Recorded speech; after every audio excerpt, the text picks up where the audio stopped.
the power. No? Kaya sa pananampalataya, mga kapatid, praise God, kaya mong mangaral, kaya mong magturo, mga kapatid, praise God, dahil hindi ito, mga kapatid, praise God, nagsisimula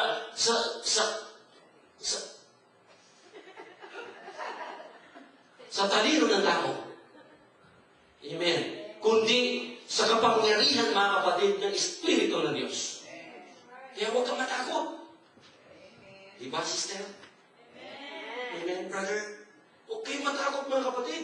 Pag binigyan kayo, mga kapatid, praise God, ng authority na to teach, mga kapatid, Bible study, go ahead. Amen. Then have faith in God. At sino ba rito, mga kapatid, praise God, noong unang tumayo, mga kapatid, then straight agad yung kanilang sinasabi. Ako one time, first time ko, mga kapatid, mag-preach. Hallelujah. Binasa ko lang, mga kapatid, yung scripture, Sister Divine, revival na. Sabi ko, bakit, Lord? Bakit nag-revive sila? No? Dahil ang Diyos ng salita, mga kapatid. So, tandaan po natin, mga kapatid, pag kahit mayroong pananampalataya, kayang gawin natin, mga kapatid, praise God, na maging positive ang negative. Negative. Maging positive. Amen. Napakadali lang eh. Nakikita, di ba? Positive. Lagyan mo lang ng down. Ano na? Negative. Naging positive. O yun na nga yun eh. See, nagiginig kayo. Praise God. No? Di ba? Negative. O. Plus down, naging positive. Mahirap bang gawin? Mahirap bang sabihin, mga kapatid, praise God, na talagang walang-wala talaga ako eh. Naku, pasensya ka na, hindi talaga kita mapapahiram, walang-wala talaga ako eh. Maniwala ka sa akin talaga, cross my heart, walang-wala talaga ako eh.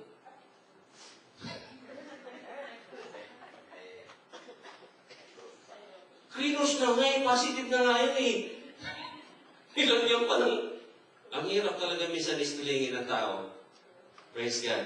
Salamat na lang merong salita ng Diyos. Amen. Amen? Praise God. That your faith should not stand in the wisdom of men, but in the power of God. Amen. Kaya huwag kang matakot. No? Kung sabihin sa iyo, Brother Greg, ng Panginoon, okay, Greg,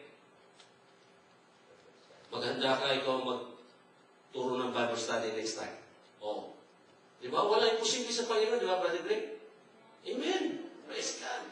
Amen. As soon as nandun ang Espiritu ng Panginoon sa iyo, wala ka po hindi ka dapat kabahan, mga kapatid. That's right. Amen? Naalala ko, first time ko kumanta, mga kapatid, praise God. Sa dami ng tao, mga kapatid, ilan yun? Mga 5,000 katao, mga kapatid, na nandun ako lang mag-isa sa stage, mga kapatid, praise God, talagang naramdaman ko, mga kapatid, yung Espiritu na Diyos eh. Yung habang kumakanta ako, mga kapatid,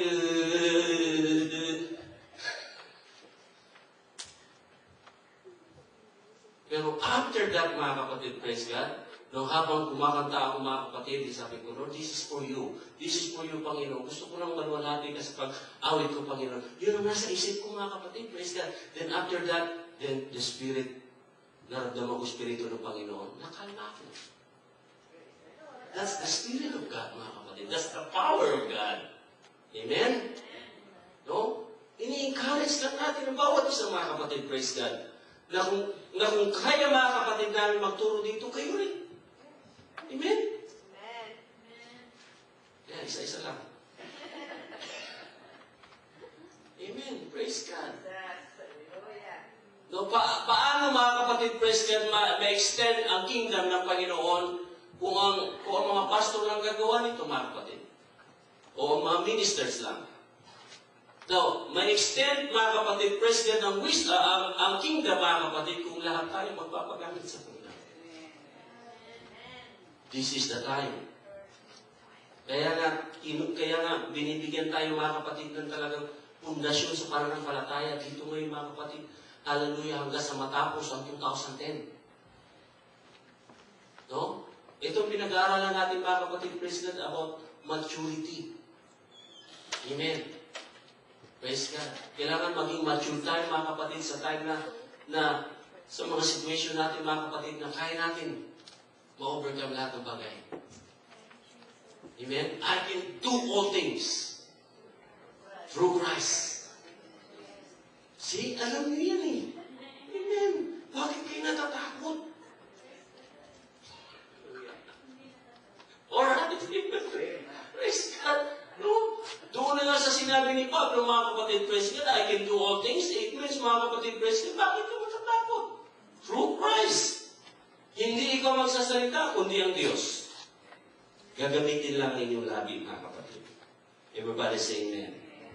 Ayaw sa ating pananampalataya. Now, assurance accompanies knowledge and result from faith. The Scriptures instructs, let us draw near with a true heart in full assurance of faith. Hindi half. Full. Amen?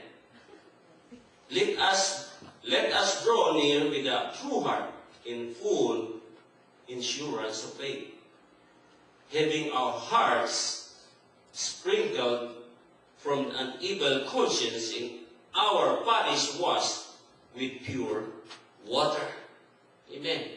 Hebrews chapter 10 verse 1. Now more than a feeling, assurance affirms truth in the soul's by inner understanding. Praise God. Assurance will carry you through many situations when you flee your heart. Praise God. Through assurance, Job maintained an inner peace and confidence when his emotions were shattered because of his devastation. Kailangan assurance, mga kapatid. Praise God. Scripturally, God gives assurance when by faith you receive God's promises. Gano'ng kataas na? Lumalampas na. Amen. Praise God. Kailangan lumampas talaga yan eh. Hindi pwede yan maging ka-level mo lang, mga kapatid. Kailangan siya yung pinakamataas sa iyo eh. Yung faith mo. Amen? Para pagka medyo nagkaroon ka ng doubt, talagang i-shake ka dyan, mga kapatid. Praise God. Hey, no need to doubt. I'm here. I'm positive. Yeah. Everybody say amen. Now, but as many as received him, to give them, gave he power to become the Son of God, even to them that believe on his name. Now, that's John chapter 1 verse 12. Praise God. Now, in this is the record that God had given us to eternal life. And this life is in his Son. He that had the Son had life, and he that had not the Son of God had not life.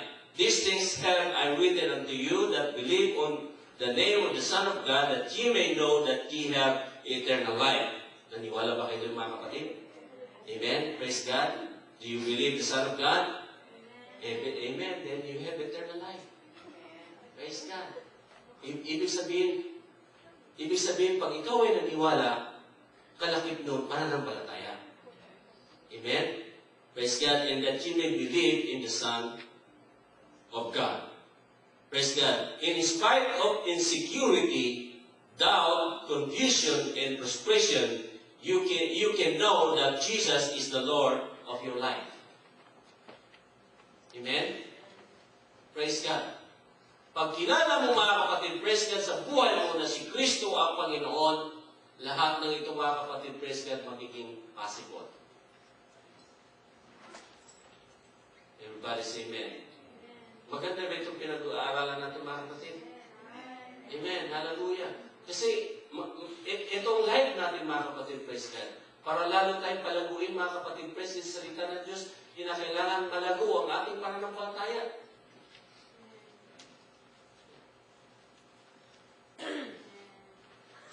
Amen.